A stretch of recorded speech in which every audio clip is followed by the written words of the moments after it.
Sarvar restorani ochilsa ilk to'yni men qilaman deb niyat qilgan qaynonasiga salom salom salom kelin salom ey qaynonasiga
kuyovni quchoqlab yuzlaridan bitta o'qib qo'yasizlar. Kelinga mayli, sog'a bo'lmasa ham qo'llariga $10 bo'lsa ham qistirib chiroyli salomlarini olasizlar. Tuflilari yarashgan, qaynonalikka talashgan, tuflilari yarashgan, qaynonalikka talashgan. Xudo xohlasa boy bo'lib ketsam inshaalloh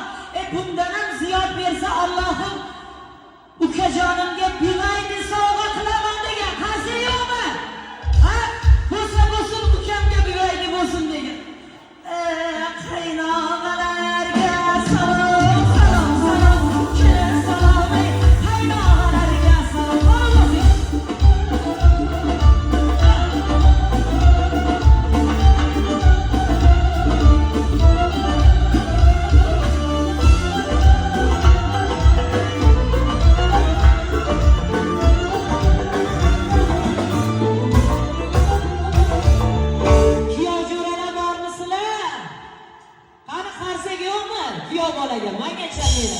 Kuyov bolaga chalaydi. Zo'ri, atlas ko'ylak qiyiqni, jo'ralarning eng zo'ri. Xudo xohlasa bugun to'yimga Tursunoy bog'im keldi. Safara akam keldi. Jo'ramni to'yga o'ynasam o'ynayman degan. Ertalabdan beri xizmat qilib charchamagan kuyovimizni oshnalariga salom, salom. Kelin salom alaykum oshnalariga salom. Salom, salom. Kelin salom alaykum oshnalariga salom. Kimga?